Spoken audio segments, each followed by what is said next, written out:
Bonjour, bonjour, bon matin à tous et à toutes. Bienvenue au webinaire de Réseau Réussite Montréal. Bienvenue au webinaire sur les écrans et les jeunes, les bénéfices, les risques, les facteurs de protection. C'est le dernier webinaire de l'année 24-25. Alors, merci d'être là. Mon nom est Ginette Vézina. Je suis la directrice des liaisons et du développement à Réseau Réussite Montréal. Alors, ça va me faire plaisir d'animer ce beau webinaire avec trois complices panélistes que je vous présenterai dans quelques minutes. Donc, pour Réseau Réussite Montréal, les écrans, c'est un enjeu important. Donc, c'est notre quatrième webinaire sur le sujet. Et oui, donc, on a aussi participé aux travaux de Jean-François Biron de la Direction de la santé publique de Montréal, avec lequel nous avons fait les trois premiers webinaires sur le thème. Il a été un expert sur le panel. Donc, c'est un enjeu qui nous préoccupe tous, qui vous préoccupe tous. Vous êtes plus de 500 personnes à s'être inscrits à ce webinaire. Alors, bienvenue à tous et à toutes. Nous sommes super contents de vous avoir avec nous ce matin. D'ailleurs, c'est un sujet d'actualité, hein, donc on le sait que dernièrement, il y a eu la publication du rapport sur la commission spéciale sur les impacts des écrans et les réseaux sociaux sur la santé des jeunes et le développement des jeunes. Donc, il y a eu plusieurs écrits, plusieurs événements chez nos partenaires. Donc, c'est vraiment un enjeu qui nous préoccupe tous.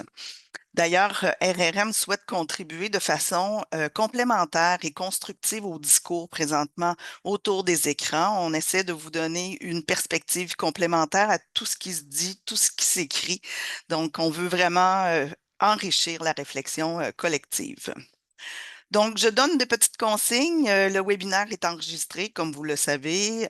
Vous allez recevoir un lien suite au webinaire. Tous ceux qui se sont inscrits, donc présents ou pas, mais tous ceux qui se sont inscrits vont recevoir un lien avec un lien de rediffusion que vous pourrez partager à vos collègues sans souci. Vous allez aussi recevoir un dossier documentaire et un dossier thématique. C'est tout nouveau qu'on a travaillé en étroite collaboration avec les deux chercheuses Caroline Fitzpatrick et Marie-André Binet. Merci beaucoup à ces deux dames d'avoir participé à la production de ce super document, dossier thématique, pardon. Vous comprendrez qu'on aurait pu faire un webinaire complet par partie de ce présent webinaire. C'est large, les écrans, donc c'était impossible d'aller en profondeur. Mais sachez que dans notre dossier que vous allez recevoir, vous allez pouvoir avoir des réponses à vos questions, du moins d'aller plus en profondeur, puis avec des références et pour aller un peu plus loin dans vos lectures aussi. On aurait pu aussi couvrir la tranche d'âge 0-20 ans, mais c'est très large. Les enjeux spécifiques aux écrans pour les différentes périodes du développement des enfants et des jeunes sont nombreux. Donc, on a dû faire un choix de cibler les jeunes adultes et les adolescents, mais plutôt les adolescents, adolescentes et jeunes adultes. On va y aller dans le bon sens. Donc, tout ce qui a trait aux tout petits, on n'en effleure que très peu, mais vous allez avoir beaucoup plus d'informations dans le dossier documentaire que vous allez recevoir. Donc, il fallait faire des choix. On le sait que c'est quand même chacune des tranches de vie ont des enjeux différents avec les écrans. Donc, voilà, il fallait faire des choix. Nous allons avoir une période de questions à la fin du webinaire. Je vous invite en tout temps de déposer vos questions dans le module questions-réponses qui est en bas, justement le Q et R, questions-réponses qui est en bas de votre écran. En tout temps, vous pouvez déposer vos questions. Puis, à la fin, nous aurons une période de questions. Donc, nous aurons Mireille et Bridget de Réseau Réussite Montréal qui feront la lecture de vos questions. On espère que, on pourra répondre à vos questions. Voilà. Alors, avant de commencer, pour les fidèles des webinaires de Réseau Réussite Montréal, on fait toujours un petit test, un peu faire votre connaissance parce on ne se voit pas, mais j'ai le goût un peu de voir, de briser la glace, de voir qui est derrière ces écrans. Donc, un court sondage, vous devez choisir une affirmation qui, pour vous, parle le plus. Donc, lequel de ces scénarios décrit le mieux votre relation avec les écrans? Un, je voulais juste vérifier l'heure. Oups, 45 minutes plus tard, je lisais mon sixième article. J'ai du mal à ne pas regarder mon téléphone dès que j'ai un temps d'attente, une pause publicitaire, une file d'attente, une micro-silence. Je suis sur mon écran. Éviter les écrans le soir Éviter les écrans le soir est particulièrement difficile. Les réseaux sociaux m'interpellent avec insistance. Je suis un modèle de modération numérique. Ma relation aux écrans est trop complexe pour être résumée ici et j'ai rarement accès aux écrans. Ceux-ci sont davantage utilisés par mes enfants. Alors, moi, je ne peux pas voter, mais je vous laisse un petit peu de temps pour passer au vote.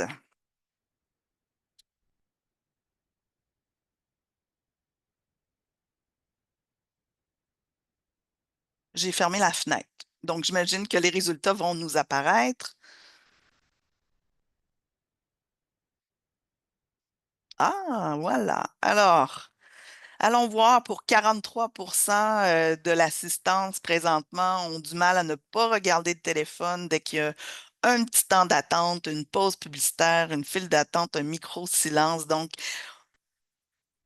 et 18% qui, on se laisse un peu entraîner, on voulait juste vérifier là, puis tout d'un coup, oups, on se met à regarder des articles et à lire. Donc, éviter le soir comme passe-temps, bien sûr, les réseaux sociaux nous interpellent avec insistance. Je remarque qu'il y a 11% qui disent qu'ils sont des modèles de modération numérique. Pas facile, les écrans, hein, pas facile.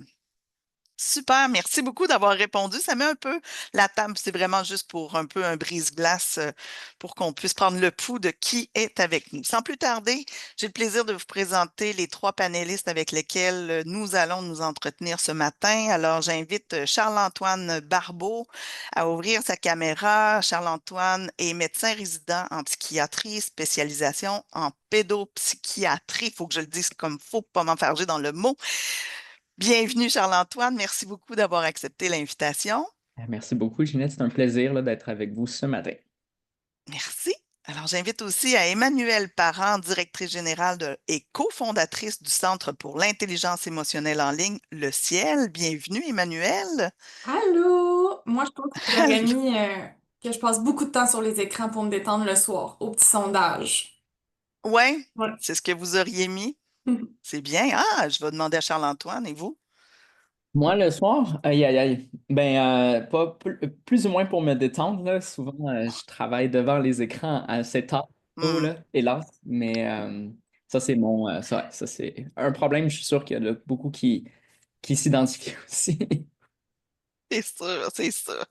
Et la troisième panéliste, j'invite Rachel Surprenant, étudiante de troisième cycle à la Faculté d'éducation de l'Université de Sherbrooke et enseignante en éducation physique au Cégep de Saint-Hyacinthe. Merci Rachel Bonjour. d'être avec nous. Bienvenue. Bonjour, ça va? Oui, ça va très bien. Et vous, Merci. Rachel, vous auriez répondu quoi au petit sondage? Ben, je pense que je rejoins Emmanuel. Le soir, là, pour moi, c'est un peu un moment de détente. Je suis parent de deux enfants également. Donc, on dirait quand la journée se termine, là, j'avoue que c'est comme je sais pas, un petit moment bonbon un peu, là, d'aller sur les écrans. C'est bon. Alors, sans plus tarder, Emmanuel, Rachel et Charles-Antoine, on va commencer avec la première partie de notre panel où c'est un panel libre, mais je vais diriger une question à un d'entre vous. Et c'est sur la première partie va toucher les discussions sur les effets, les facteurs de protection et les pistes d'action. On va essayer de brosser le portrait des effets sur la santé physique, la santé mentale, les compétences sociales, puis on va essayer quand même de mesurer ensemble les risques, mais aussi les bénéfices. Donc, d'attirer un peu l'attention sur les nuances qu'on peut apporter au discours. On va présenter des facteurs de protection qui permettent d'atténuer les effets qui sont négatifs, puis présenter, si possible, quelques pistes d'action à apporter des familles, des jeunes et des environnements autour des jeunes. Ça vous va? Alors, première question, elle est dirigée à Rachel.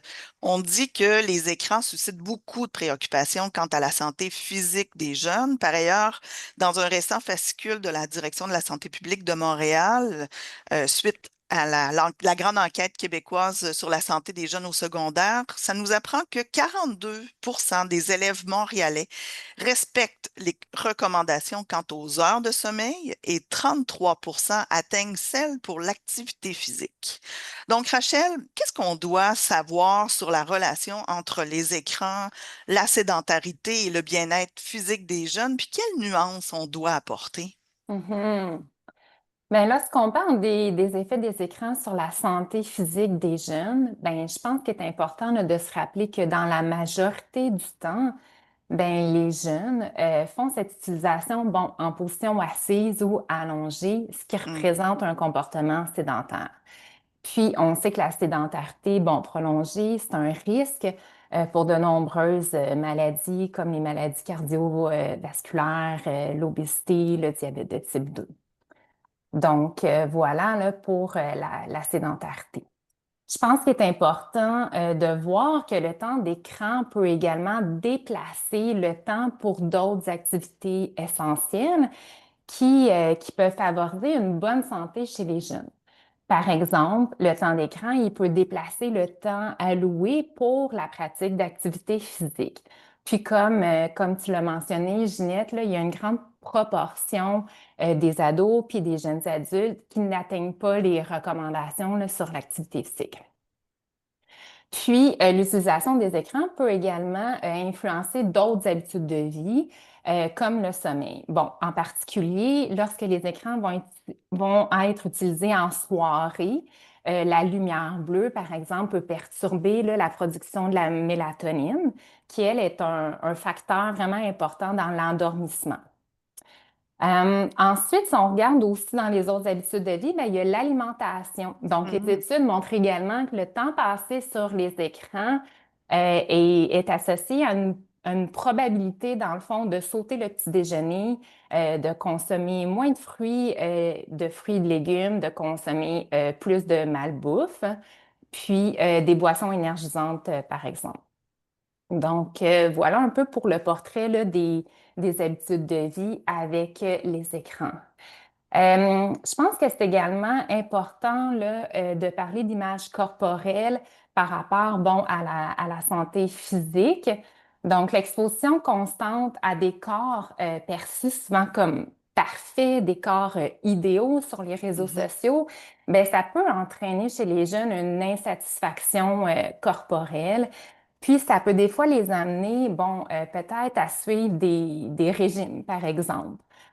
Donc, ou avoir une pratique excessive, ce que je remarque également dans mon milieu, chez les jeunes hommes, avoir une pratique de la musculation très excessive combinée avec des suppléments. Donc, même si c'est une activité physique, ben, puis que ça peut sembler positif, mais ça se peut également qu'elle n'est pas motivée par des bonnes raisons, puis c'est plutôt motivé par une pression là, esthétique puis qui est réalisé dans un cadre, disons, dans un cadre qui n'est pas nécessairement sain.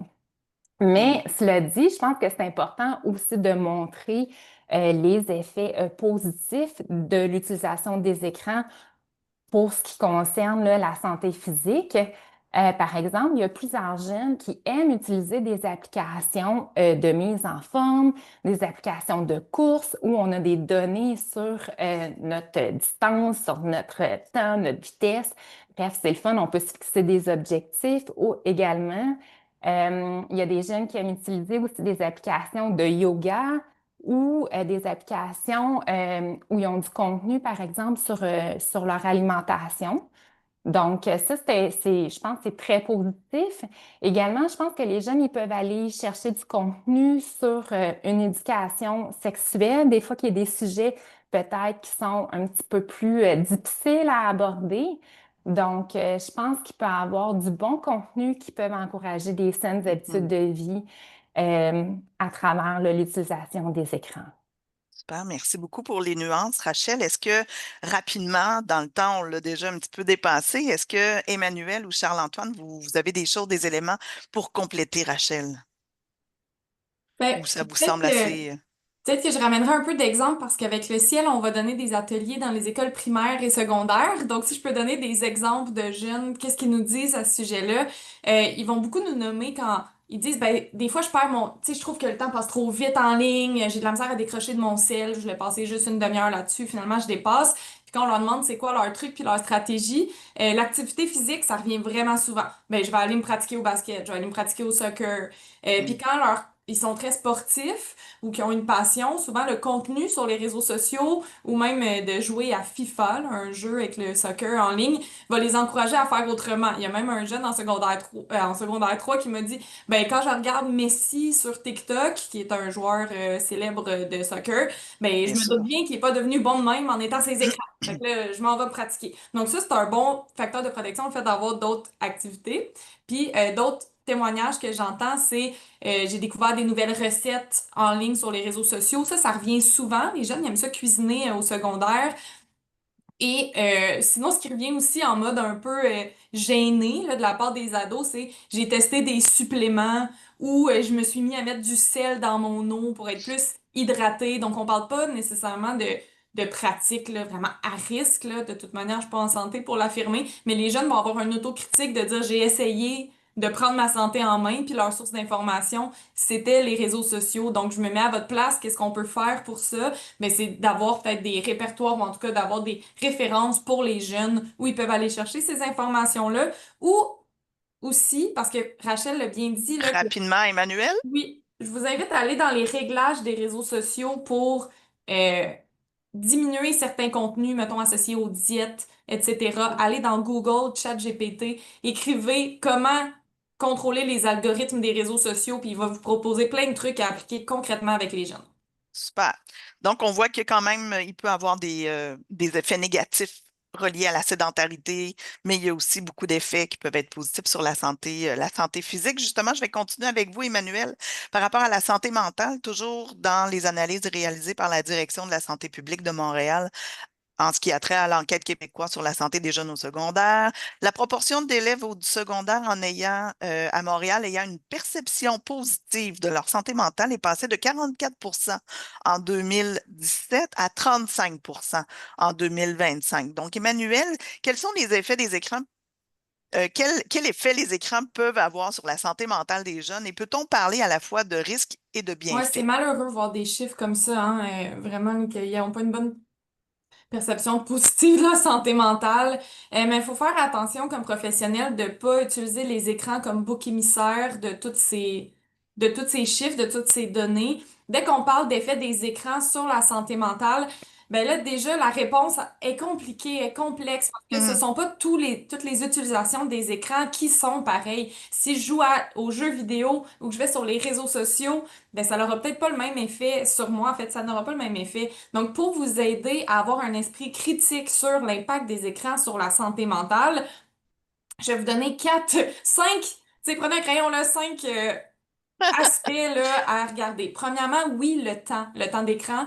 Quand on va voir les jeunes, puis qu'il y en a qui ont un temps d'écran de 10 heures, 12 heures par jour, ben c'est clair qu'on se demande où est-ce qu'ils ont coupé dans leurs saines habitudes de vie, comme le sommeil, par exemple. Souvent, c'est un des premières habitudes de vie à écoper. mhm, Après le temps, regardez le contenu. C'est quoi le contenu qu'on regarde sur les écrans? Est-ce que c'est des séries, des formats longs qui ont déjà un plus grand récit, ou c'est des vidéos courtes? Puis d'amener le jeune, comment je me sens devant ce contenu-là, à une conscientisation. Ensuite, le troisième, le contexte. Est-ce qu'on utilise les écrans socialement? Est-ce que j'écoute une émission avec les jeunes? Une mère me disait qu'elle écoutait Grey's Anatomy avec son enfant. J'étais comme, c'est parce que vous en avez pour 20 saisons de maman, mère, fille, là. Donc là, ça, c'est un contexte très social. Même chose pour les jeunes qui jouent à des jeux vidéo. Est-ce que vous jouez en ligne, ce qui est bon pour connecter avec tes amis, ou c'est plus seul, ce qui peut être positif aussi. Puis l'avant-dernier, quatrième facteur à regarder, les vulnérabilités du jeune. C'est pas tous les jeunes qui vont être vraiment mhm. tu sais, qui vont beaucoup se comparer en ligne euh, ou vivre certains impacts difficiles ou en tout cas, donc le jeune en lui-même et finalement, ben vraiment le type d'écran. Puis ce que j'ai ajouté peut-être là-dessus sur le type d'écran, c'est que quand on parle des réseaux sociaux, ils veulent, tu sais, leur modèle d'affaires dépend de données collectées à notre sujet. Donc, ils veulent capter notre attention. Donc, c'est en quelque sorte normal que on perde la notion du temps là-dessus. Donc, d'avoir une certaine éducation aux médias, de plus en plus, on voit que ça peut être un facteur de protection pour arriver à maintenir un équilibre. Donc, si le jeune joue beaucoup aux jeux vidéo, d'aller voir c'est quoi le jeu auquel il joue, c'est quoi l'objectif de ça, quelles sont les techniques utilisées pour garder le jeune. Donc, j'ai un peu évité la question, mais j'essaie de vous donner des outils concrets pour intervenir avec les jeunes devant vous. Puis est-ce qu'il y a des bienfaits des réseaux sociaux au niveau de la santé mentale? Parce que là, j'entends que c'est pas nécessairement clair, l'œuf ou la poule, donc les effets directs, mais est-ce que vous en voyez des bienfaits? Absolument. En fait, les bienfaits principaux qu'on va constater, c'est auprès de la socialisation. Les jeunes vont parler entre eux, ils vont s'ouvrir, ils vont avoir du plaisir, développer des relations, aller chercher de l'appui social aussi. On pense à des jeunes qui vivent des situations qui sont pas partagées par leur entourage, mais qui ont besoin d'appui. Des jeunes avec, par exemple, tu as 11 ans et tu as le diabète, ben peut-être que tu n'en parles pas avec tes amis en cinquième année, là. Mais aussi des jeunes Mhm. de la communauté LGBTQ. On est le mois de la Pride, de la fierté en ce moment, mais ces jeunes-là peuvent explorer leur identité en ligne. Donc ça, c'est vraiment un bénéfice là, qu'on peut regarder. Mais Charles-Antoine, tu as peut-être des choses à ajouter là, quand tu es professionnel de la santé là-dedans. Oui, ben c'est sûr. En fait, même si j'avais quelque chose à avancer aujourd'hui, c'est une perspective plus sociologique peut-être. Il faut faire attention au fait qu'on est vraiment au 21e siècle dans une société qui a énormément socialisé et pathologisé l'humain en termes d'anxiété, dépression, en termes de connexion avec autrui. Comparativement à avant, on n'avait peut-être pas des termes comme anxiété, comme addiction pour parler de notre rapport avec autrui, avec les écrans. Donc, c'est quelque chose qu'on retrouve tellement sur les réseaux sociaux. Aujourd'hui, sur TikTok et les autres plateformes, il y a énormément de communautés où on va populariser tout ce qui est le jargon du DSM-5 là, avec anxiété, dépression Mhm. et autres. Et donc, il y a des expériences des fois d'inquiétude ou de détresse qui peuvent être parfaitement normales de vivre à l'adolescence. Mais le langage et le sens qu'on va donner à cette expérience-là va être péjoratif du fait que c'est les termes qu'on utilise aujourd'hui. Donc, il faut faire attention à ça quand on voit qu'il y a plus de jeunes aujourd'hui qui jugent qu'il y a une moins bonne santé mentale que par avant. Ensuite, c'est pas dire Mm. que l'environnement numérique n'a pas d'impact. Là. Au contraire, si on regarde l'impact sur le sommeil, qui peut être vraiment une cause majeure d'avoir plus de sentiments dépressifs, d'être moins de bonne humeur dans la journée. Ensuite, la comparaison avec autrui. On a parlé tantôt de l'idéalisation du corps, de se comparer beaucoup, les impacts sur l'estime personnelle, la cyberintimidation et autres vont contribuer. Et donc, quand on parle de finalement se comparer beaucoup à autrui sur les réseaux sociaux, c'est une opportunité des fois, oui, de connecter, mais aussi de se juger.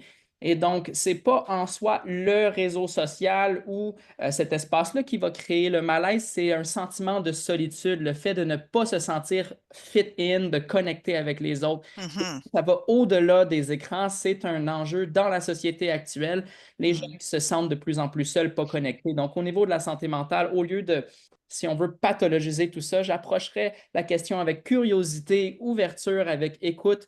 Puis s'il va y avoir un bienfait, ça va être de défaire l'impact de la solitude qui peut être exacerbée avec cet environnement-là. Mhm. Puis on va parler tout à l'heure des facteurs de protection, mais aussi des astuces, des actions que les environnements et les jeunes peuvent mettre en action. Je pense que ça va être important d'y revenir. Je vais continuer avec vous, Charles-Antoine, par rapport à l'impact des écrans sur les compétences sociales. Vous l'avez quand même un peu abordé, mais j'aurais le goût de voir quand même à poser ma question. Si on se fie sur les dernières données de l'Institut sur la statistique du Québec, on dit que les enfants de 5 ans qui passent plus de 2 heures par jour devant les écrans montrent une vulnérabilité développementale accrue sur le plan des compétences sociales et la maturité affective. Donc, pour vous, Charles-Antoine, que pouvez-vous nous dire sur le lien entre les écrans et les habiletés sociales? Est-ce qu'il y a aussi des occasions où les écrans peuvent être favorables au développement de celles-ci? Emmanuel en a parlé un peu, c'est sûr, mais j'aurais le goût de voir comment vous complétez cette question. Ben oui, absolument. Là, je vais juste donner un élément de réponse parce que parler des habiletés sociales, ça pourra être le panel entier, là. Donc, aussi, on parle beaucoup aujourd'hui, je pense, plus des adultes et des Oui, adolescents. Là, on est en train de les jeunes glisser adultes, vers, cégepiens. Là, on est en train de glisser plus vers les enfants quand on parle des 0 à 5 ans avec l'exposition des écrans, donc je vais être bref, mais c'est sûr que habileté sociale, pensons d'abord à la capacité d'avoir de l'empathie, de se mettre à la place d'autrui, une intelligence émotionnelle, une intelligence sociale. Donc ça, c'est acquis d'abord avec une modélisation dans son environnement quand on est jeune. Ça implique qu'on soit ouvert, qu'on puisse porter attention à l'environnement, autrement dit qu'on n'est pas trop stressé par des enjeux. Et je veux parler donc glisser ici l'enjeu qui peut être de la technoférence. Si les parents, par exemple, sont Oui. distraits par l'utilisation du téléphone, déjà vont être moins présents pour inculquer ce rapport social-là dès la petite enfance. Mais aussi, si les écrans sont utilisés comme gardiennes et autres, ben, c'est sûr qu'il y a des enjeux là, que c'est pas facile de retirer complètement les écrans dans la vie des jeunes, mais en même temps, il faut quand même modérer ça au sens où l'écran ne va pas offrir un retour au niveau émotionnel, au niveau social à l'enfant. Il n'y a pas cet effet miroir qui est l'essentiel du développement là, à la petite enfance. Et par la suite, là, pour revenir plus vers, si on veut, adolescents et jeunes adultes, donc c'est sûr que au niveau de la plus petite enfance, ça va nous suivre pour le restant de notre vie avec quand même beaucoup de plasticité. On peut développer nos habiletés empathiques, notre intelligence sociale, mais il y a des fondations quand même. Ensuite, l'environnement des réseaux Mhm. sociaux, il y a des plateformes où on va vraiment connecter de manière positive, surtout si c'est des identités qui sont minoritaires, qui sont marginalisées. On va vraiment pouvoir avoir en ligne Mhm. accès à des communautés de soutien où on va pouvoir normaliser notre vécu. À l'inverse, il y a aussi en ligne des communautés sociales qui ne vont pas être tout à fait, disons, aussi adaptées à l'environnement social général, des communautés qui vont avoir des pratiques négatives, qui vont avoir des idéologies négatives. Si c'est une idéologie d'extrême droite, une idéologie de Mhm. misogynie ou autre, par exemple, alors là, il y a des personnes qui peuvent sentir qu'ils sont compétents socialement dans cette sphère-là, mais c'est évidemment pas quelque chose qui se traduit à plus grande échelle. Donc, ça peut être à double tranchant d'aller Mhm. chercher de l'appartenance en ligne. Ça dépend beaucoup des communautés. Il va y avoir des bienfaits ou des enjeux. Ouais. Je pense qu'on revient un peu au propos d'Emmanuel qui disait tout dépend du contenu, etc. Qu'est-ce qu'il fait? Donc, on revient un peu là. C'est super. Est-ce que Rachel, vous avez des choses à Mhm. ajouter? Parce que sinon, on passerait à la grande Ben, question de tout le monde mhm. ensemble.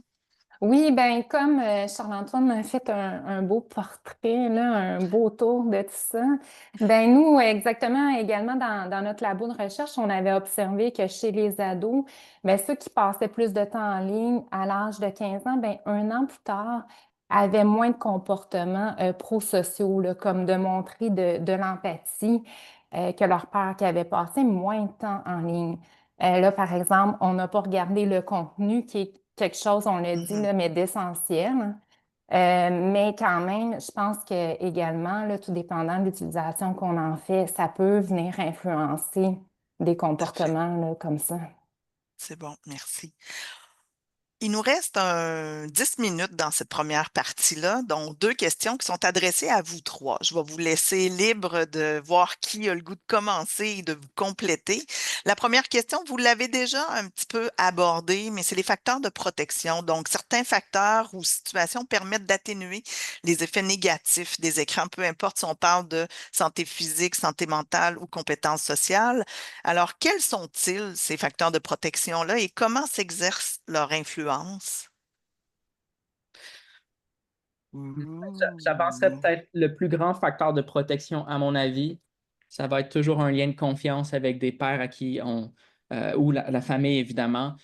Parce que ce qu'on va vivre en ligne, ça va être très idiosyncratique d'une personne à l'autre. Ça peut engendrer de la honte, ça peut engendrer un sentiment de repliement aussi, d'inquiétude. Donc, Mhm. si on a un bon rapport de confiance dans sa famille, que c'est un climat d'ouverture où ce qu'on peut s'exprimer, partager, ne pas être jugé, ne pas être catégorisé, euh, ça va vraiment, c'est là que ça va défaire les enjeux beaucoup. Sinon, on peut rester emprisonné dans des dynamiques problématiques et on n'en parlera pas.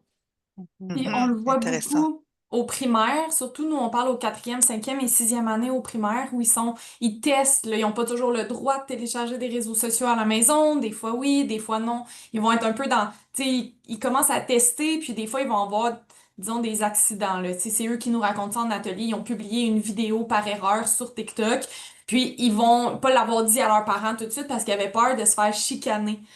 Ou ils vont l'avoir dit à une personne enseignante à l'école parce que justement, ils se sont dit on va aller chercher de l'aide là où on va pas se faire punir. Donc, d'avoir, d'identifier les personnes de confiance autour d'un jeune. Oui, il y a les parents évidemment, mais aussi peut-être d'autres personnes à l'école, autour de soi, un oncle, une tante, tu sais, quelqu'un qui peut jouer justement ce rôle-là. Donc, juste pour aller dans ton sens, Charles-Antoine. De mon côté, le plus grand, ce que je vois dans les classes là, qui agit vraiment comme un facteur de protection, c'est avoir des passions, des loisirs, une diversité d'activités. Et ça, je vais vous parler des ados, mais ça commence dès que t'es enfant, là, de découvrir des loisirs. Mais ados, les jeunes vont vraiment dire, ben, je me sens mal quand je passe toute la soirée devant l'écran. Tu sais, ils sont capables de cette critique-là quand on arrive avec une posture d'ouverture, qu'on parle au nous, qu'on dit, ben oui, les adultes aussi, on est connectés. Ils vont beaucoup s'ouvrir, puis ils sont à la recherche de ces activités-là. Puis s'ils n'ont pas d'autres loisirs, c'est comme si il y a un peu la critique, j'ai pas de vie. Tu sais, ah ben là, t'as pas de vie, t'as passé toute la soirée devant l'écran, donc il y a une honte aussi associée à Mhm. pas avoir d'autres sources de, tu sais, pas avoir de, d'être bon au soccer, d'être bon là-dedans, d'être super artistique. Donc vraiment d'accompagner les jeunes pour la découverte d'activités. Puis des fois, ben, tu vas en tester une, deux, trois, ça te plaît pas, puis c'est à la quatrième que ça va être intéressant. Puis ça, ben, des plateformes comme YouTube, les réseaux sociaux peuvent accompagner cette découverte d'activités-là. Puis peut-être une découverte de passion, puis Mhm. d'habileté, là, de compétences, là. Mhm. Puis, ben, pour aller là, sur le même chemin qu'Emmanuel, étant donné que moi, je m'intéresse beaucoup à l'activité physique, comme je suis enseignante en éducation physique, ben, j'ai observé que dans mes travaux, justement, l'activité physique était vraiment un facteur de protection entre le temps passé devant les écrans puis l'insatisfaction corporelle. Donc, les jeunes cégepiens qui faisaient de l'activité physique, ben, ça diminuait là, l'effet entre le temps d'écran puis l'insatisfaction corporelle. Puis également, tantôt, Charles-Antoine a parlé des fondations de l'enfance. Ben, Mhm. j'ai également observé, moi, dans mes travaux, que les cégepiens qui avaient fait de l'activité physique avec leurs parents durant leur enfance, ben, rendus à l'âge du cégep, là, avaient un temps d'écran plus faible, puis avaient une meilleure pratique d'activité physique. Donc, d'acquérir des saines habitudes de vie durant l'enfance, ben, ça a le plus de chances de perdurer dans le temps. Donc, voilà, là, c'est sûr, c'était l'activité physique, mais tu sais, je suis curieuse si j'avais pu examiner, mettons, faire de la musique avec son parent, je sais pas, faire du dessin, de la peinture, bref, d'autres activités culturelles, artistiques, Mhm. peut-être qu'on aurait vu là, les mêmes effets, là. Mhm. Donc, Puis là, ben, voilà. c'est à se questionner aussi, est-ce que c'est l'activité, la découverte de passion ou de voir un modèle parent actif? En tout cas, on va venir tantôt au rôle du parent. Mhm. C'est super. D'autres facteurs de protection, est-ce qu'il y a des facteurs de protection au niveau socio-économique? Est-ce que vous voyez des choses au niveau environnemental? Tu sais, quand je parlais avec des ados un moment donné dans un groupe de discussion, puis je disais, tu sais, est-ce que ça vous... Parce qu'il y a une fille notamment qui dit, ben moi, je voulais supprimer TikTok. Donc, dans cette autocritique, je voulais supprimer, j'étais tannée de passer du temps là-dessus. Donc, je suis dans mon appart un samedi, je supprime l'application, puis là, je regarde autour de toi. Tu sais, peut-être que ça vous fait ça. Des fois, là, on décroche du téléphone. En tout cas, moi, je la comprenais. Puis là, tu regardes les murs autour de toi, t'es comme, bon, qu'est-ce que je fais? Tu sais, puis elle dit, puis là, elle dit, je savais pas quoi faire, j'ai téléchargé TikTok. Mais donc, ou alors des jeunes, tu sais, elle n'envoyait pas de possibilités d'activité. Puis un autre jeune, il me disait, ben, moi, je fais juste gamer, mais madame, on est en novembre, c'est plate dehors. Donc, quand il fait beau dehors, quand il y a des activités abordables autour de chez soi, les jeunes, ils n'ont pas tout le temps les moyens de s'inscrire à des activités. Même chose pour les parents. En région, ça prend un lift. Hein, moi, je viens de Valleyfield, il fallait que tes parents soient disponibles pour aller te porter d'un point A à un point B, qu'il y ait des parcs autour de chez toi.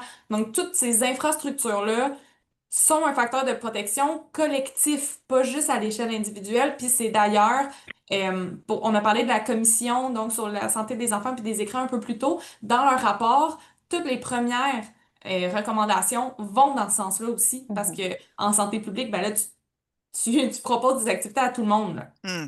Mais ça met la table, Emmanuel, sur la dernière question de cette première partie-là.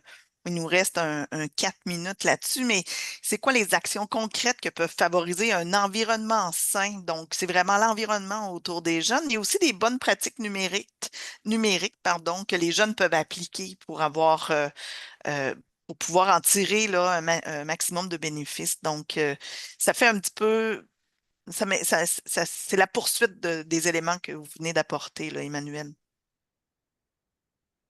Ben oui, absolument. Ce que je nommerais, ben là, tant qu'à reprendre parole, qu'est-ce qui aiderait aussi à favoriser un environnement numérique sain? Puis on voit des initiatives en Europe à ce sujet-là, c'est la régulation des plateformes. C'est de s'attaquer à la source, même que tout le monde utilise, puis même qu'on voit que quand il y a des fonctionnalités qui sont mise dans les plateformes, par exemple en Europe, pour protéger les jeunes, mettons, avoir des boutons d'appel, d'écoute qui Mhm, sont plus à disposition dans les jeux vidéo, le fait de bloquer les publicités ciblées sur le genre pour les personnes mineures, par défaut, bon, on va avoir du contenu politique, des choses comme ça, mais ça bénéficie aussi aux adultes, parce que les réseaux mhm. sociaux, tant qu'à mettre des fonctionnalités pour protéger les enfants, ben, ça, c'est aux adultes aussi. Donc oui, dans nos infrastructures, mais aussi dans l'environnement numérique lui-même. Immédiat. De votre côté, Rachel et Charles-Antoine, est-ce que vous avez des choses à ajouter? Ben, comme action concrète, moi, je pense que c'est certain qu'il faut miser, ben, pour plein d'autres choses aussi dans la vie, là, mais sur le développement du jugement critique là, chez nos jeunes. Emmanuel, je pense qu'on en a parlé un peu avec les ateliers qu'ils offrent, mais je pense que l'éducation, c'est vraiment quelque chose de fondamental, puis qu'il faut miser davantage là-dessus. Donc, continuer les ateliers, continuer les discussions dans les écoles avec les jeunes pour leur faire prendre conscience de leur utilisation des écrans, des enjeux de ça. Ça, c'est certain qu'il faut, je pense, miser plus sur des discussions comme ça. Puis leur expliquer aussi c'est quoi des comportements respectueux à avoir en ligne.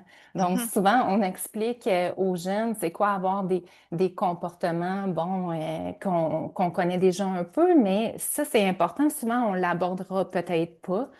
Donc, moi, j'irais aussi là, c'est ça, vers ces aspects-là là, de discussion avec les jeunes.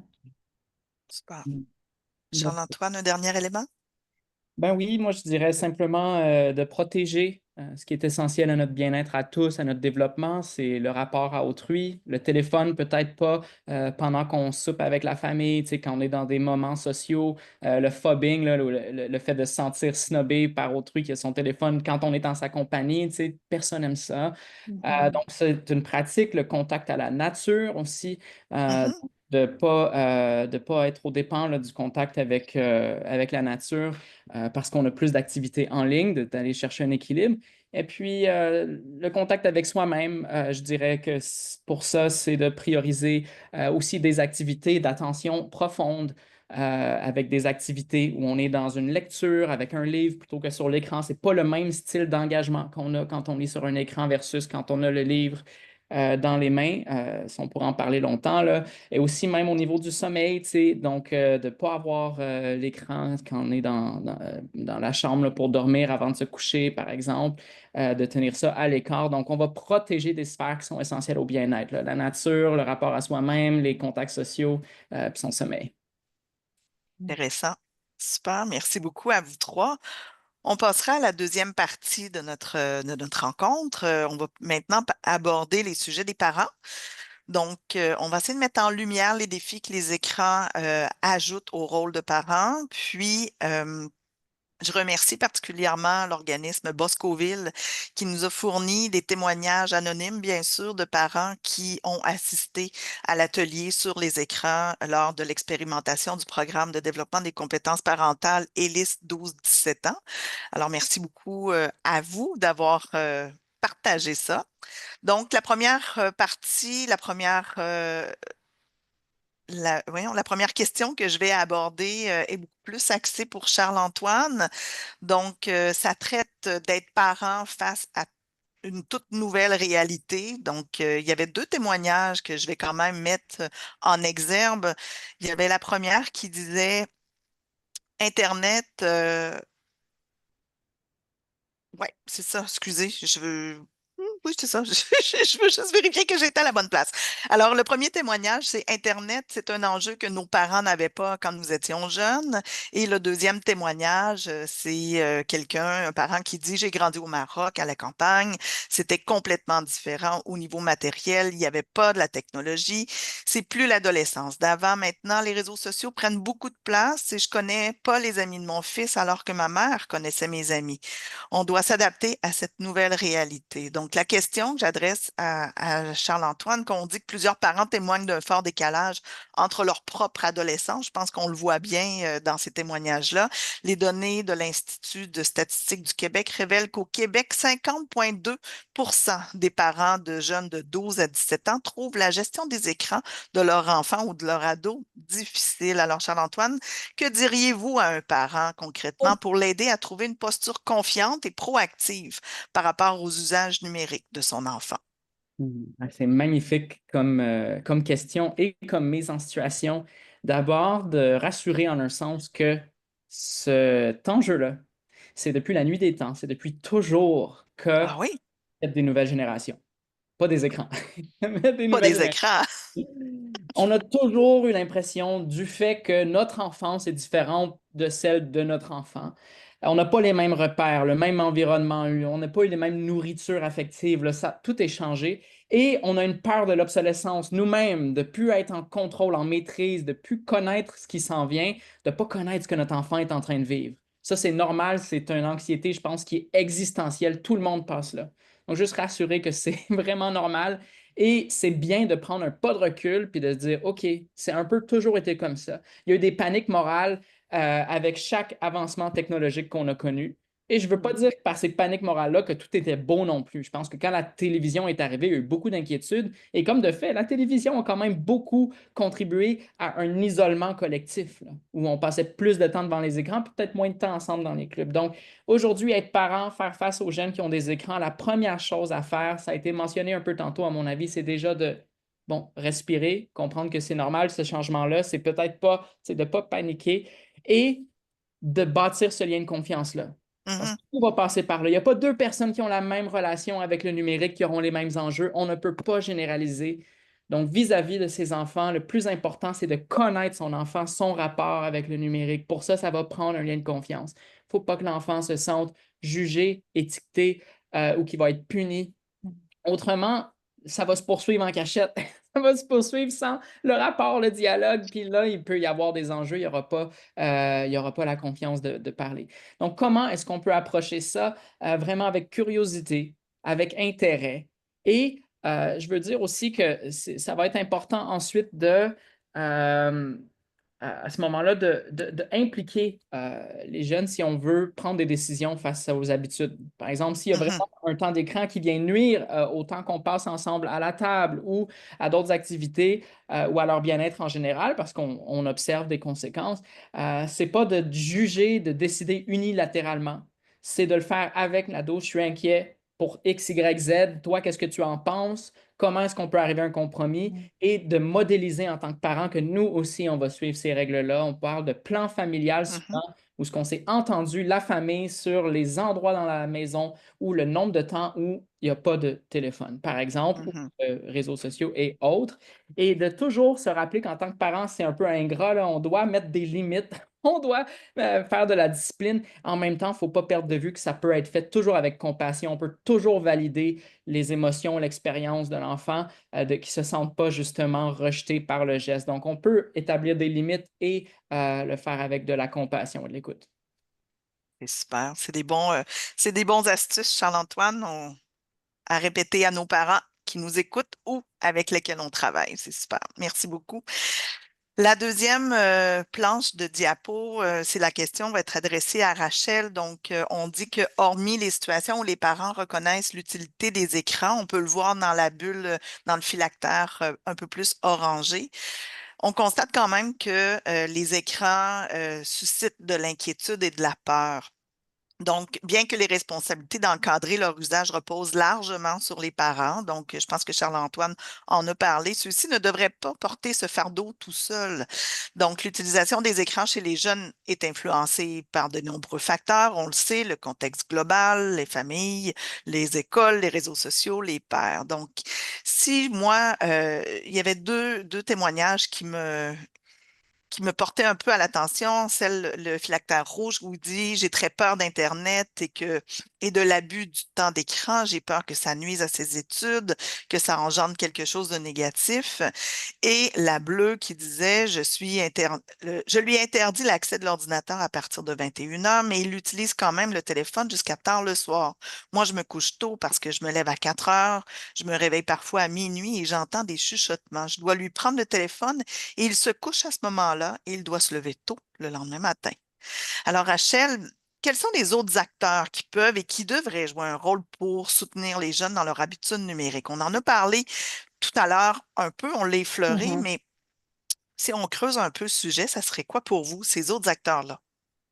Mais c'est sûr que l'utilisation des écrans, des fois, on l'entend, là, mais tu sais, c'est l'affaire de tous et de Mhm, toutes. Donc, oui, je pense que c'est important de se rappeler que c'est pas juste le fardeau des parents. Donc, les milieux scolaires, les professionnels de la santé, bon, les familles, oui, mais le gouvernement également. On a tous un rôle à jouer dans l'encadrement des écrans. Euh, Bref, voilà pour ça. Mais tantôt, Emmanuel en a glissé un mot par rapport à la responsabilité du gouvernement. Moi, je suis également de cet avis-là, c'est-à-dire que le gouvernement, oui, doit prendre un rôle pour venir protéger les jeunes face à l'utilisation des écrans. D'ailleurs, moi, je salue l'initiative qu'ils ont eue de créer la commission parlementaire où ils ont reçu des experts, où ils ont reçu des gens de différents milieux pour venir témoigner sur l'utilisation des écrans. Donc ça, je trouve qu'en tant que société, c'est une très belle initiative qu'ils ont eue. mhm, Puis, avec le rapport, où, bon, là, il y a beaucoup de recommandations. On va voir si le gouvernement maintenant prend des actions concrètes par rapport à tout ça. Mais par exemple, tantôt, Emmanuel, elle a dit des exemples que le gouvernement pouvait faire par rapport aux publicités qu'on retrouve sur les plateformes. Donc, je pense qu'également, pour les notifications, les algorithmes, il y a des choses qu'on voit ailleurs qui sont en train de se mettre en place, puis qu'ici aussi, ça pourrait se faire. Il y a toujours aussi l'enjeu par rapport à l'âge minimal pour se mhm, créer un compte sur les réseaux sociaux. Donc là, on voit qu'en Australie, ils veulent mettre l'âge minimal à 16 ans pour créer un compte sur les réseaux sociaux. Donc, on voit qu'il y a des choses, je pense, qui peuvent se faire, puis mhm. que c'est à nous, en tant que société, de voir si on embarque là-dedans. OK. Donc, voilà pour ça. Puis je pense qu'aussi les professionnels de la santé, quand ils reçoivent un jeune avec leurs parents, ben, je pense que ça peut être quelque chose aussi d'ouvrir la discussion sur l'utilisation des écrans pour voir si ça peut être problématique, si on peut recommander aussi des choses. Donc, je pense que les professionnels de la santé aussi peuvent Mhm. participer à avoir une utilisation plus saine là, des écrans chez les jeunes. Parfait, super. Donc, on parle de normes, on parle de politique, on parle de l'affaire de tous, que tout le monde mette son grain de sel. Mhm. La dernière, pas la dernière, mais l'avant-dernière planche de diapo est beaucoup plus axée pour Emmanuel, où on dit, on voit que les modèles, on va voir apparaître les différents témoignages. On voit que les modèles sont souvent les modèles, donc les parents, les adultes autour des jeunes sont aussi sur leurs écrans, mais on sait aussi qu'ils peuvent en tirer différents bénéfices. Donc, ceci dit, selon la dernière enquête québécoise sur le parcours préscolaire des enfants de maternelle, 51% des parents trouvent qu'ils utilisent trop leur cellulaire en présence de leur enfant. Donc, il y a vraiment deux témoignages qui sont complètement différents. On parle d'un parent qui dit moi, je suis un parent, j'ai mon appareil collé sur la main, mais c'est souvent pour faire la gestion, pour faire la planification de menu, pour faire plein de choses. Tu sais, c'est pas la même utilisation, là. Quoique probablement, il y a des parents qui, eux, c'est carrément un miroir au visage en disant c'est parce que vous êtes littéralement soudés, vous aussi, à votre appareil. Et d'autres parents qui disaient, nous non plus, on n'a pas d'écran, on n'écoute pas la télévision dans notre chambre, donc évidemment, on est des modèles aussi, mais il n'a jamais contesté ça en parlant de leur enfant. Tu sais, on se croise les doigts là-dessus. Donc, Emmanuel, ça serait eh bien, est-ce que ça serait pas un bon moment opportun, ça se dit pas, mais bon, pour parler de la technoférence, et avez-vous des échos par rapport aux jeunes là-dessus? Ouais, pour les personnes qui seraient peut-être pas familières avec le concept de technoférence, c'est un petit mot valise entre technologie et interférence où quand on est en relation, ben, devant une personne, on va sortir notre téléphone, ce qui va un peu interférer là, le contact qu'on avait initialement. Puis oui, j'en ai à dire là-dessus et les enfants aussi. Faites juste poser la question aux enfants dans votre entourage là, je suis sûre qu'ils vont avoir des choses à dire. Nous, dans les classes au primaire, je me suis déjà fait demander la question, un jeune lève la main, il me demande, mais madame, là, vous nous donnez des trucs, mais avez-vous des trucs pour que mon parent passe moins de temps sur ses écrans? Puis là, j'avais dit, ben, est-ce que tu y as demandé?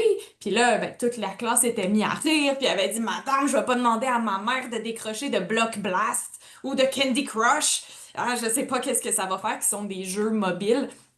Et les autres jeunes se sont mis, j'ai renvoyé à la classe, puis les enfants avaient des trucs.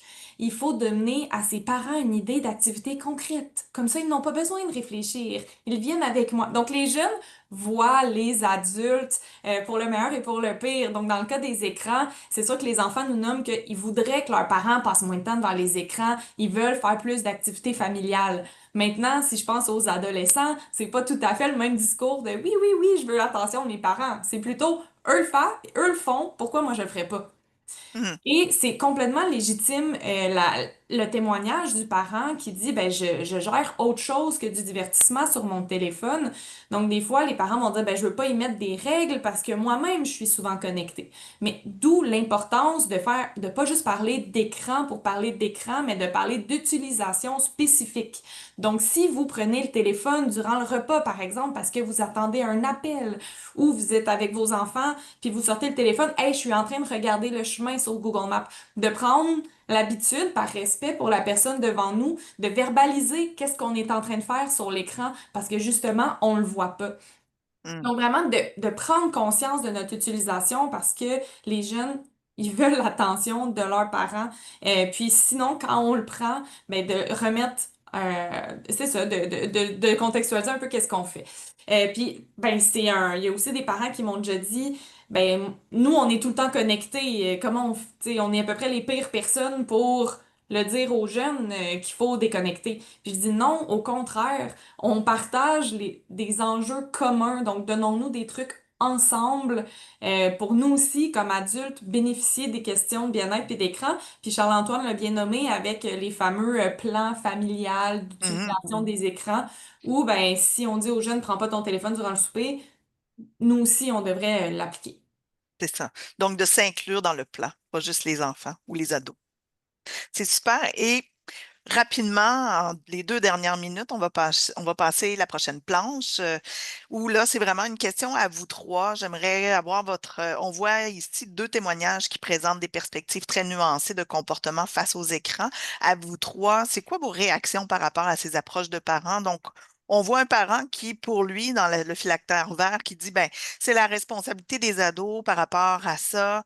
C'est à eux de se surveiller, c'est à eux de se surveiller eux-mêmes, de comprendre qu'effectivement, que derrière l'écran, c'est pas tout beau, que le danger il est partout, de la même façon qu'il est dehors, même si tu es dans ta chambre. Donc, c'est plus de les sensibiliser à eux que c'est leur responsabilité.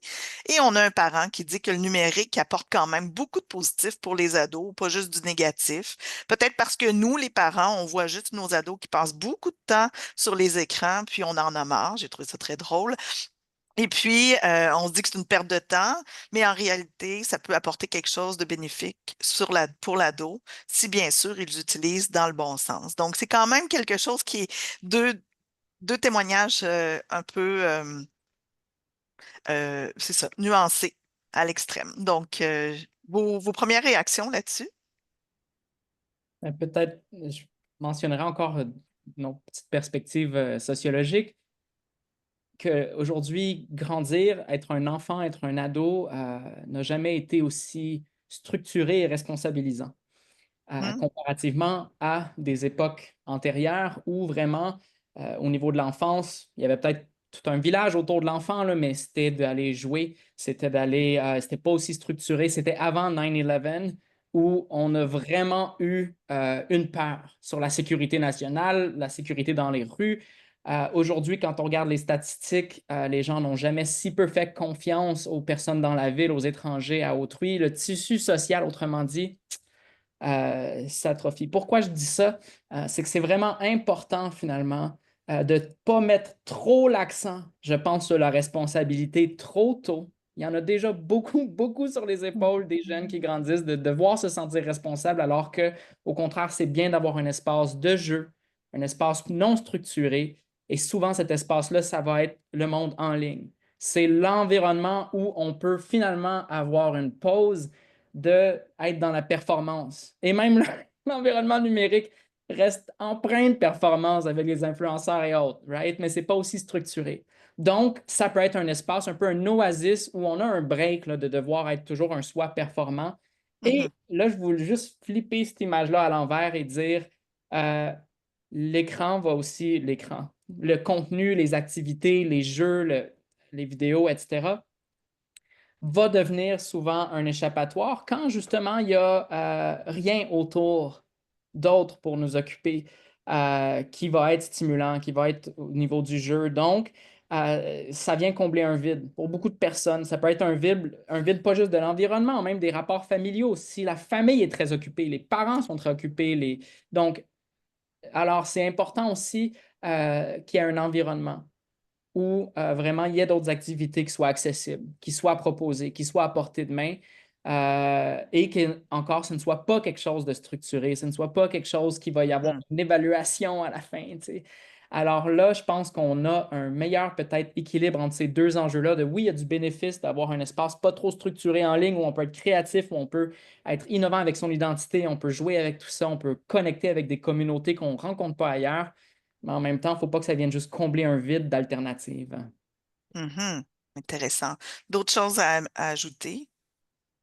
Ben, moi, je pense que qu'est-ce que j'aimerais ajouter par rapport à un petit message là, aux parents, on en a parlé tout à l'heure, là, Charles-Antoine l'a bien expliqué, la relation de confiance à garder avec son jeune.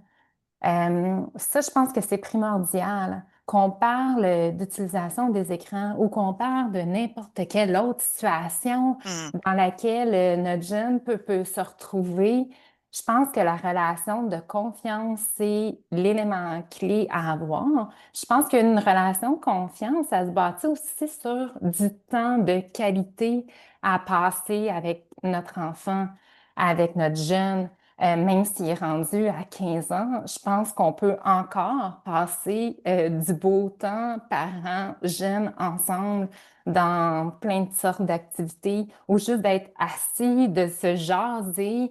Donc, ça, je pense que c'est bien important là, de passer du temps de qualité avec notre jeune. Super. Super Emmanuel, pour rapidement. conclure, oui, oui, allez-y. Ouais, rapidement, un mot d'encouragement. Tantôt, j'ai dit que les enfants dans les au primaire nous disaient, dites à mes parents de lâcher leur téléphone, mais aussi qu'on leur demande c'est quoi leur stratégie qu'ils préfèrent pour avoir un équilibre, parce que même à 9 ans, ils disent que des fois, ils trouvent ça exagéré puis qu'ils ont du mal à s'arrêter, même si c'est leur volonté. La stratégie préférée, c'est quand mes parents m'aident. Quand Hmm. mes parents sont des alliés, mes parents me mettent une limite. Puis ça veut pas dire qu'il y a pas de protestation, là. Genre, vous le savez plus que moi, là. Mais quand même, je trouve que c'est un bel encouragement que les enfants apprécient qu'il y ait un encadrement qui leur permet de faire autre chose, même si des fois, il faut se donner un peu un coup de pied là où il faut. Oui, c'est ça. Et ne pas se dire, comme on a vu dans le témoignage, à force de dire non, j'ai peur qu'il m'aime pas. Je pense que vous avez bien répondu aussi à la question. Le lien est important. On va passer au prochain bloc où il y a quelques questions qui vont vous être posées. On a déjà ciblé un peu qui pourrait répondre qu'on s'est rencontrés la semaine dernière, mais je vous laisse quand même libre de vous compléter. On a choisi des préoccupations, soit lors de l'inscription, les gens qui nous ont fait état de préoccupations, ou sinon qu'on était à l'écoute à Réseau Réussite Montréal de nos partenaires. On a dû faire des choix, mais et j'invite vraiment là, les gens qui nous regardent à aller poser vos questions dans le question-réponse parce que après ce bloc-là, c'est vos questions qui vont être posées. Alors allez-y. J'espère qu'il vous en reste parce que c'est très riche comme conversation. J'ai le goût quand même de changer l'ordre de nos questions parce que oui, tout est planifié dans ce webinaire-là. Ça paraît pas, mais oui, tout est planifié. J'ai le goût de faire du pouce sur un peu la dernière intervention de Charles-Antoine où vous parliez là, du temps, puis c'est important de passer du temps pour s'amuser, décrocher. Donc, je reviens vient, là, parce que c'est les vacances qui s'en viennent bientôt. Donc, les jeunes ont moins d'occupation formelle, l'école termine bientôt. Donc, d'un côté, vous l'avez dit, c'est la période pour s'amuser, pour faire plein d'occasions, pour découvrir, pour explorer. Mais d'un autre côté, c'est aussi un temps mort, peut-être, pour quelques jeunes. Puis, on est peut-être inquiet à la place des écrans euh, que va prendre durant l'été. Donc, qu'est-ce que vous pourriez dire à ces gens-là, que ce soit des parents, mais aussi des intervenants qui s'inquiètent à ce sujet-là?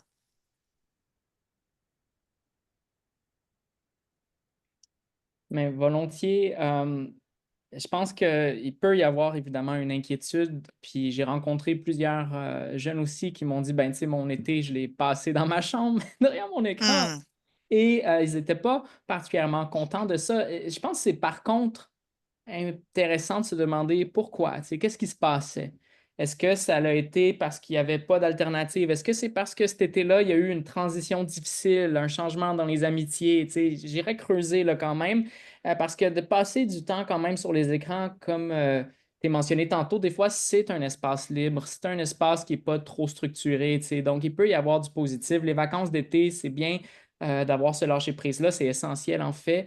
Par contre, quand je parlais tantôt de protéger certaines, si on veut, espaces là, ou activités qui sont vraiment essentielles au bien-être, l'été, c'est un monde entier qui s'ouvre en termes de qu'est-ce qu'on peut explorer. Et là, je suis conscient en disant ça qu'il y a vraiment des inégalités sociales. Hein. Ce n'est pas tout le monde qui a les mêmes Mhm. opportunités d'explorer, là, quand même.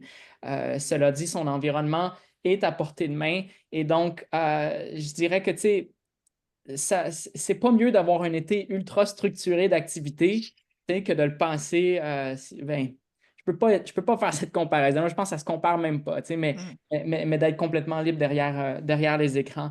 Je pense que c'est juste essentiel de prendre le pouls, de savoir qu'est-ce que le jeune veut, qu'est-ce qu'il a besoin, puis de ne pas chercher à vouloir trop que ce soit stressant, organisé, encore là, que les gens puissent Mhm. combler avec la spontanéité, l'improvisation, mais je reviens là-dessus, quand même, essayer d'ouvrir, de mettre à portée de main des espaces qui sont de contact avec la nature, de contact avec autrui, en face à face, de socialiser.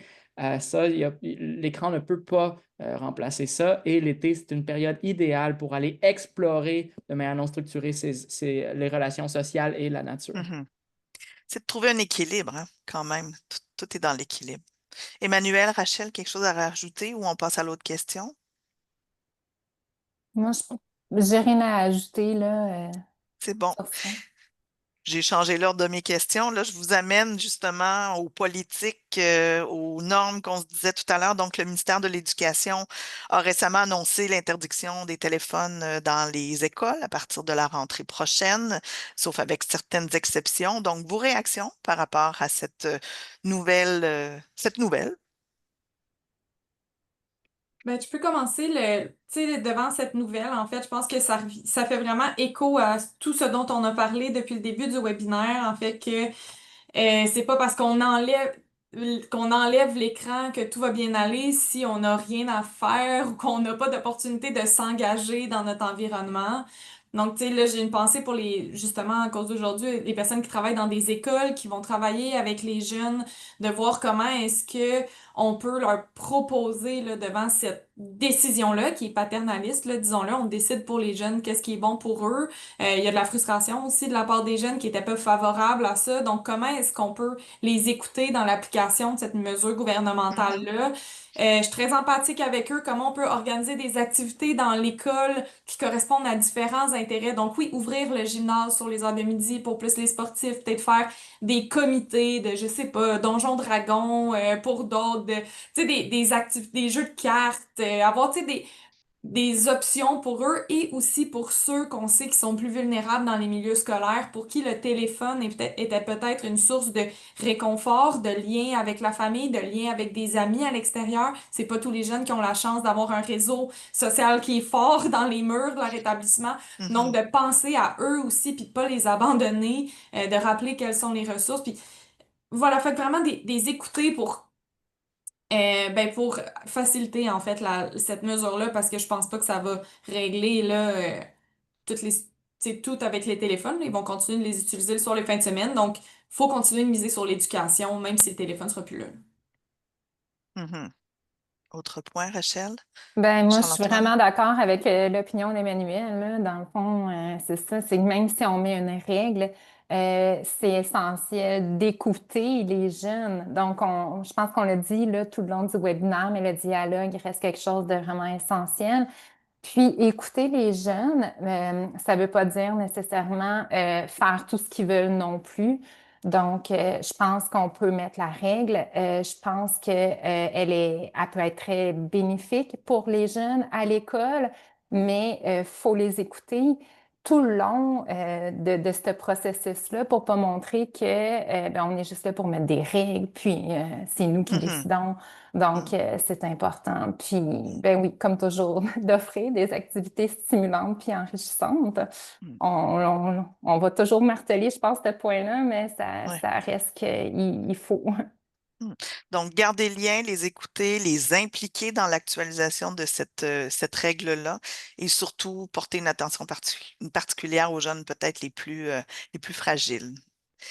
Une question qui était revenue souvent lors de l'inscription au webinaire, on se demandait s'il y avait un parallèle à faire, là, je passe à un autre thème, là, un parallèle à faire entre les effets des écrans sur le cerveau des jeunes et ceux de certaines substances psychoactives. J'ai comme l'impression que ça interpelle un médecin ici, là.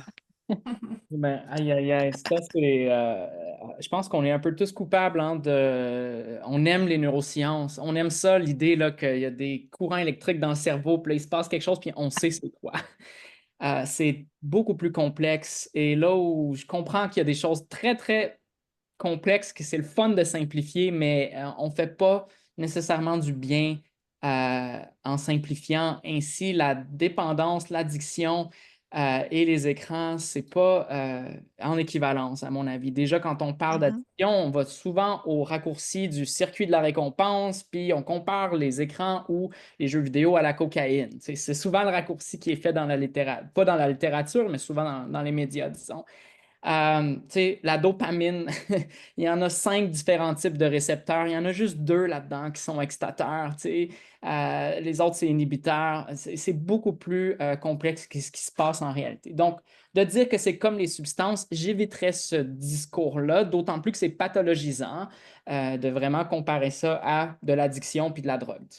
Ensuite, on peut développer de la dépendance à tout ce qui va être un comportement qui nous permet d'avoir un contrôle ou un évitement de l'anxiété. C'est une forme de conditionnement aussi qu'on va avoir là, négatif, genre on va éviter ce qui est négatif, donc ça va nous conditionner. Donc, on va avoir une dépendance à l'achat en ligne, une dépendance au sport des fois, une dépendance, ça peut être à n'importe quel comportement. Donc, je pense qu'il faut voir peut-être les écrans, les jeux vidéo et autres sous cette loupe-là, où c'est plus une dépendance de type fonctionnel qu'une substance là, qui vient intoxiquer le mhm. cerveau. Et quand on parle de dépendance fonctionnelle, c'est de comprendre, OK, mais qu'est-ce que vient combler ce comportement?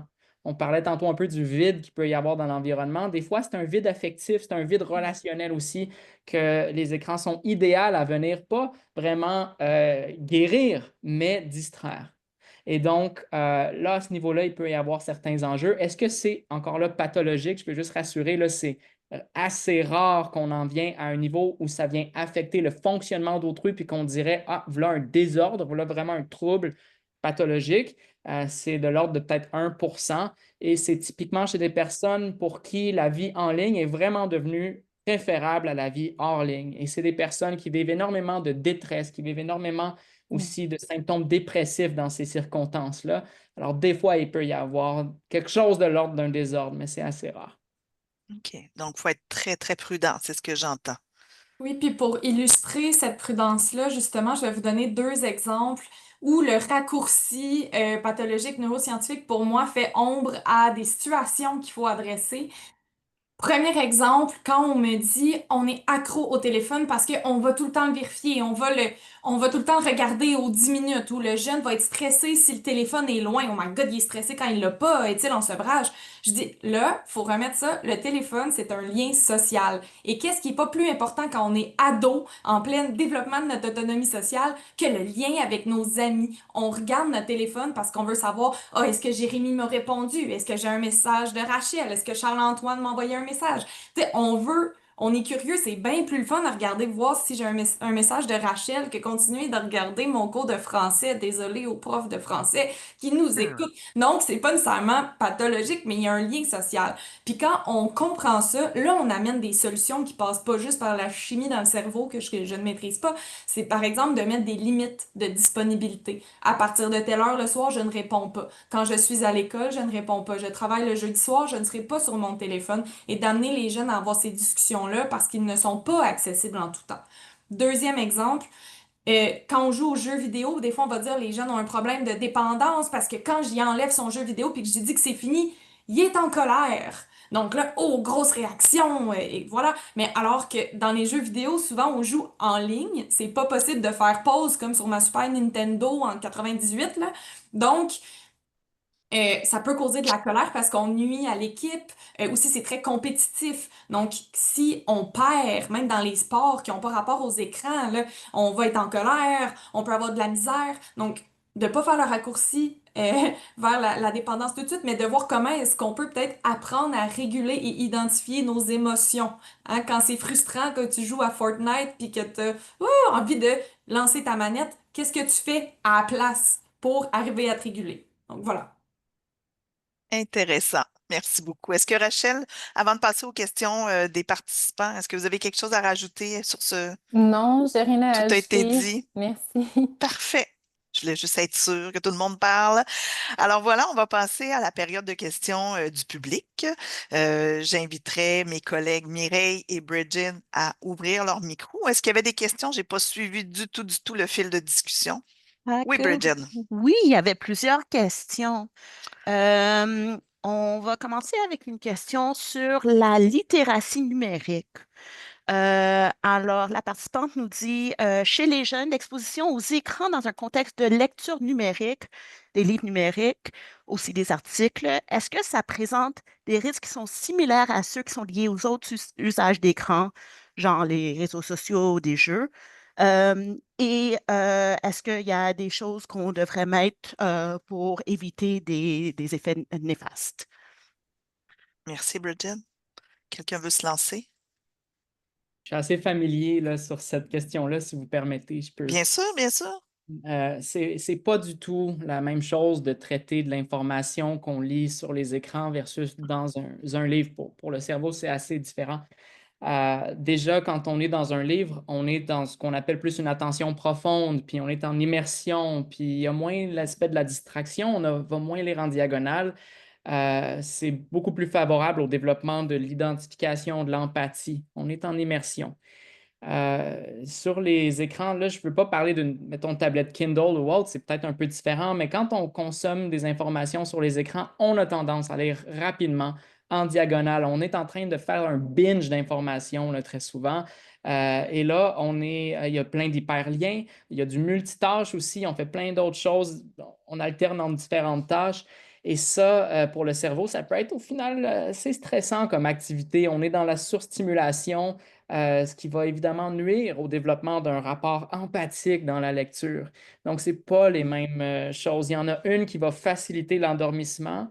Là, vous devinez que je parle des livres, alors que l'autre, avec la surstimulation qu'on peut vivre, va nuire au sommeil. Donc, c'est pour ça que j'éviterais la lecture sur les écrans là, avant le coucher. Merci. Une autre question? Oui, j'ai une question ici, mais je vais aussi en profiter pour traiter de l'information qui nous a été transmise. En lien avec les activités durant l'été, il y a Marianne Ducharme qui dit que le Curieux a sorti un dossier sur les vacances d'été. Donc, vous allez peut-être avoir de l'information sur le site du Curieux.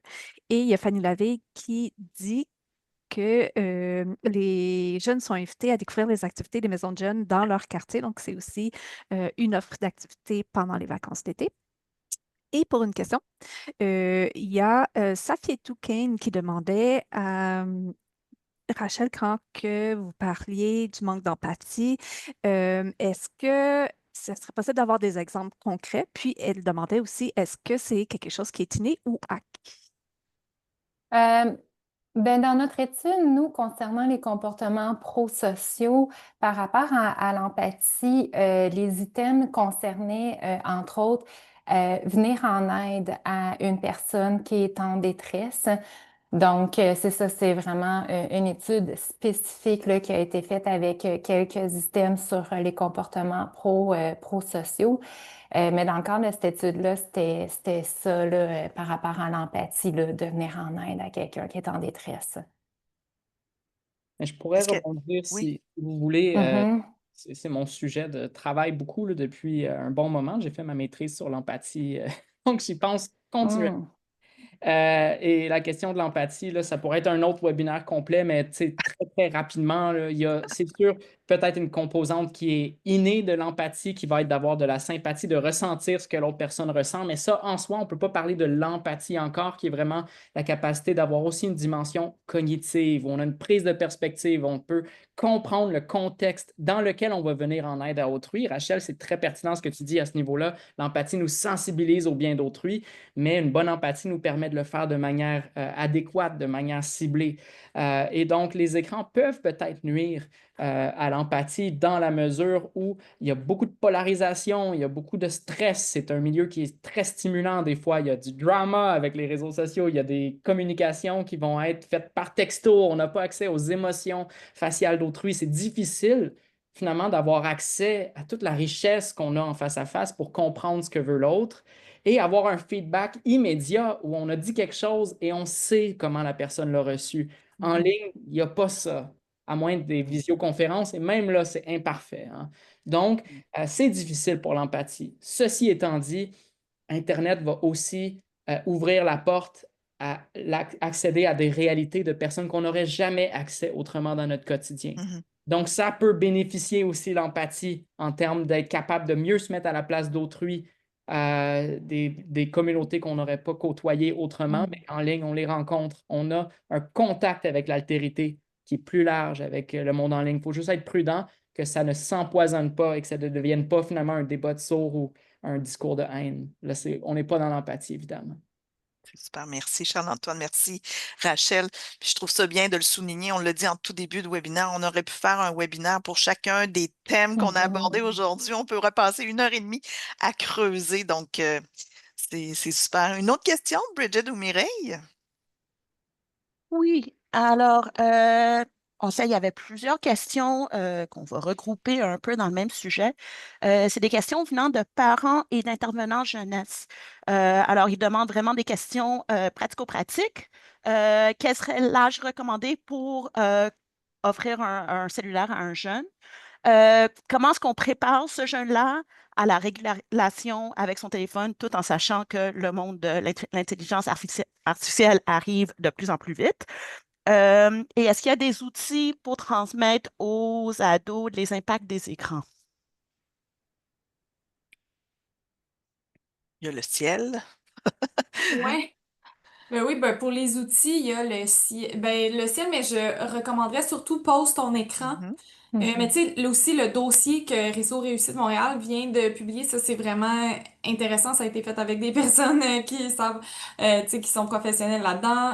Puis pose ton écran aussi. Au pire, on peut le mettre dans le chat. Il y a là-dedans, tu sais, qu'on parlait de plan familial lorsqu'on intègre, disons, un téléphone à la maison ou juste avec les écrans plus généralement. Il y a des modèles qui suivent. Donc, des fois, ça nous permet de faciliter, bon, l'établissement de ces règles-là.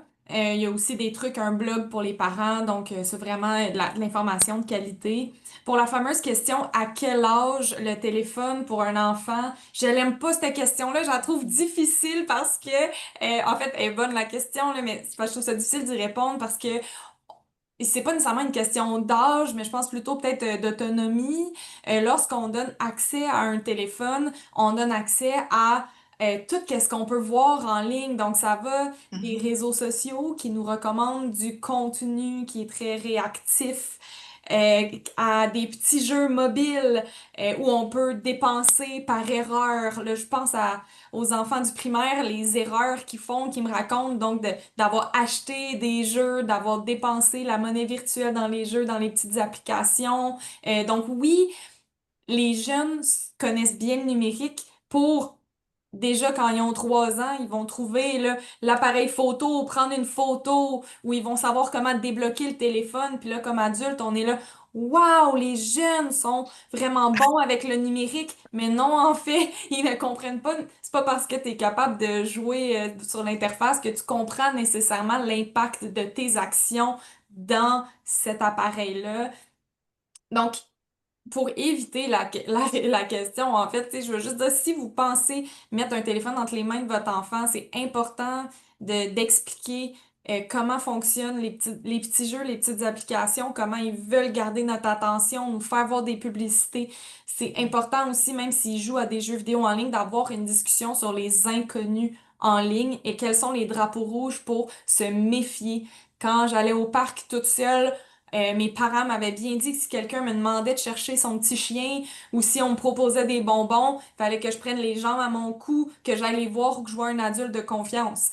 C'est la même chose en ligne. Il faut savoir que si quelqu'un nous propose des cadeaux, s'intéresse beaucoup à nous, nous pose beaucoup de questions, nous demande de garder des secrets, au contraire, se dévoile beaucoup puis nous remercie de notre écoute, c'est toutes des choses qu'il faut transmettre à un jeune qui devient connecté, que ce soit par les jeux vidéo ou par le téléphone. Fait que je vais m'arrêter là pour ça. Bonne question. Je sais pas. Des choses à ajouter pour Rachel et Charles-Antoine sur cette question d'âge? Ben, pas vraiment. Je Pas pense que vraiment. l'âge également, là, ça dépend du jeune qu'on a. Comme on l'a dit, il y en a qui sont plus vulnérables que d'autres, qui vont être plus susceptibles peut-être à la comparaison sociale. Donc, tu sais, d'avoir la réponse à tel âge, je trouve que c'est difficile. Mhm. Puis, des fois, il peut y avoir une progression aussi là, dans l'utilisation des écrans, tu sais, sans tomber comme à rien. Puis tout d'un coup, bang, on a un téléphone entre les mains. Donc, c'est Mhm. ça. Moi non plus, j'aimerais pas vraiment me prononcer sur l'âge. On reste prudent, mais je pense Mais que on les peut dire nuances. quand même que les réseaux sociaux, normalement, disent qu'il faut avoir 13 ans et plus pour avoir un compte sur leur plateforme. Mm. Après, pour aller dans les quatrième, cinquième, sixième années au primaire, ils sont beaucoup sur Snapchat.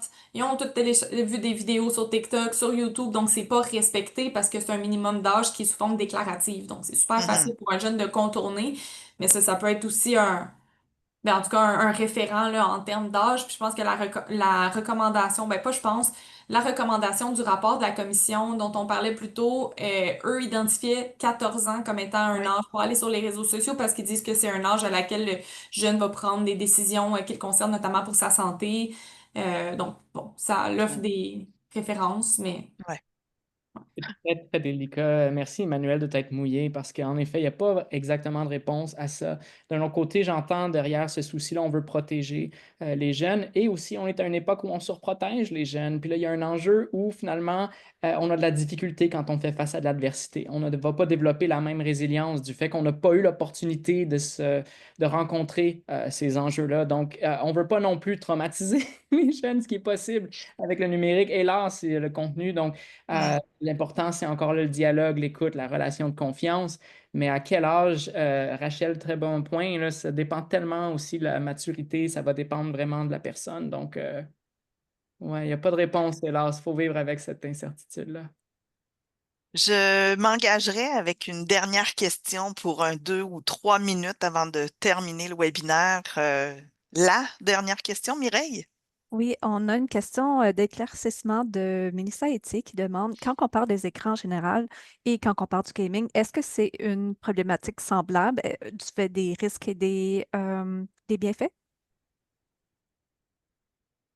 Pardon, j'ai pas compris quand on parle des écrans. Oh, du gaming, merci. Ouais, les jeux en ligne. Est-ce qu'il y a une différence dans les effets? ben, il y a une différence dans l'utilisation, il y a une différence dans les motivations aussi. Tu sais, j'invite à questionner si le jeune, tu sais, on voit des fois des profils très différents d'enfants ou d'ados. Il y en a qui vont s'identifier à être gamer, puis vraiment aimer jouer, puis ils ont une équipe avec qui ils se rejoignent le soir, puis ils se sont fait des amis en ligne avec qui ils vont jouer, qui ont développé une complicité dans le jeu. Quelle est la motivation pour aller sur les réseaux sociaux? Il y en a qui vont beaucoup parler avec leurs amis, qui regarderont pas beaucoup de contenu, puis à l'opposé, d'autres qui vont regarder du contenu, Mm, puis qui parleront pas beaucoup. Donc, faut aller questionner la motivation derrière le jeune, pourquoi est-ce qu'il va là-dedans, puis les impacts vont être différents par la suite. Mais je pense qu'il y a un bon réflexe là, dans la question. Je sens comme un sous-énoncé qui est, coudonc, on fait-tu une erreur de tout mettre dans le même bateau? Il me semble mm. qu'entre le gaming, même, puis les écrans, c'est pas tout pareil, puis je veux juste valider ça. Vous avez un bon réflexe de faire la différence. Et j'ajouterais une couche de complexité en disant que même dans le gaming, il y a beaucoup de jeux, de types de jeux Mhm. différents. Il y en a de types plus créatifs comme Minecraft, d'autres qui sont très compétition comme Call of Duty, Fortnite, les petits jeux mobiles qu'on va sortir par ennui. Donc, faut s'informer, faut être curieux, faut aller tester, puis quasiment faire du cas par cas là, si vous êtes en intervention, là. Je peux Super. même donner un petit exemple qui va illustrer à quel point on est vraiment dans quelque chose de complexe ici, le cas par cas. Même dans le même jeu vidéo, c'est pas le quoi, c'est le comment. Comment on entre en relation dans ce jeu vidéo-là va avoir un impact complètement différent.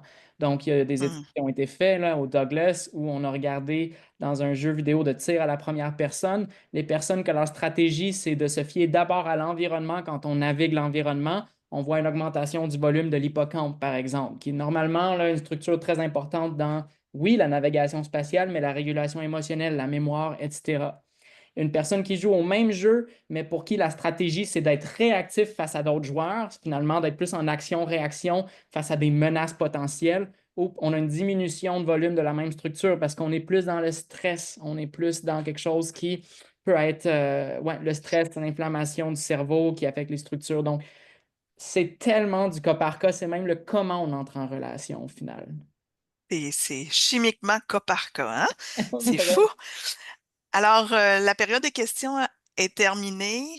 Je vous mets au défi, Rachel, Charles-Antoine, Emmanuel. Je vous donne 30 secondes pour réfléchir à c'est quoi le message, la dernière phrase, là. Qu'est-ce que vous voulez que les participants retiennent quand on parle des écrans et des jeunes? Donc, avant de vous laisser la parole, je veux juste rappeler à tous que vous allez recevoir un lien après l'événement. Il va y avoir un lien de rediffusion. Notre dossier est là. Et il y aura aussi un formulaire d'évaluation qui est probablement déjà dans le chat, là, donc dans le canal de discussion. Merci de le remplir parce que pour nous, à Réseau Réussite Montréal, ça nous permet de constamment nous améliorer. Je l'espère. Donc, merci encore d'avoir été avec nous. Alors, Rachel, 30 secondes, qu'est-ce qu'on doit retenir? Ben moi, c'est vraiment, là, je pense qu'en tant que parent, là, ça vient me chercher au cœur, mais c'est de miser sur la relation de confiance qu'on a avec notre jeune, puis de passer du temps avec lui, avec elle, je pense que ça peut être riche pour son bien-être, puis là-dedans, oui, on rentre les écrans, mais c'est vraiment cette relation-là, je pense qu'il peut faire toute la différence. Peu importe l'âge aussi, hein, c'est Ben ce oui, qu'on entend. oui, oui, oui, c'est sûr, peu importe l'âge. Merci. Emmanuel? Ben, ça va contribuer à la relation de confiance. Moi, c'est d'écouter les jeunes, d'être curieux, de s'intéresser à ce qu'ils font. Si on a un gamer à la maison, s'asseoir à côté de l'enfant pour apprendre, peut-être même tester le jeu. C'est sûr que ça nous met dans une position des fois inconfortable parce qu'on ne connaît pas les choses, on connaît pas Snapchat, on connaît pas tout ça, mais justement, c'est une opportunité d'en apprendre plus sur le jeune, qu'est-ce qui l'intéresse, puis souvent, ça vient beaucoup de nuancer la réalité. Donc, soyez curieux et Ouais. soyez à l'écoute des jeunes. Soyez curieux et peut-être, on l'a dit tout à l'heure, de vivre des chocs générationnels, c'est normal. Donc, faut être curieux. Charles-Antoine, pour votre 30 secondes à vous? Ben oui, ben là, je sais que je vais dire quelque chose qui est plus facile à dire donc avec un grain de sel, mais en même temps, comme j'ai mentionné un peu tantôt, là, on est vraiment à une époque où le tissu social se porte pas bien. On a on est dans un hyper-individualisme, on est dans un climat de polarisation, on a beaucoup de sentiments de solitude, de gens qui se sentent déconnectés. Donc, quand on parle des écrans, c'est un environnement, c'est une question où il y a beaucoup d'anxiété de vouloir contrôler. C'est la réponse normale de vouloir contrôler quand on a peur. Donc, mon message, c'est d'essayer de changer la switch, passer du contrôle de la peur à ce qui permet la relation d'écoute, de confiance. On n'est pas dans cette posture-là quand on est dans la peur, puis dans la panique ou dans les inquiétudes. On veut être dans l'écoute, la relation de confiance qui va, elle, réparer le tissu social et la santé mentale, le bien-être social de tous. Donc, je miserais beaucoup là-dessus. Alors, on a commencé en individuel, famille, on a élargi, puis là, on est vraiment dans un grand entonnoir. Merci Charles-Antoine, merci Emmanuel, merci Rachel d'avoir donné du temps. Vous avez été hyper pertinent. Merci d'avoir accepté notre défi. Merci à tous d'avoir été là. J'ai oublié de vous dire que RRM produit des infolettes à chaque mois qui sont merveilleuses. Alors, abonnez-vous à nos infolettes pour nous voir passer le contenu. Et bonne lecture de notre dossier documentaire. Puis, je vous souhaite un bel été, bon repos, pas trop d'écran. Amusez-vous, explorez et reposez-vous. À très bientôt. Merci. Merci.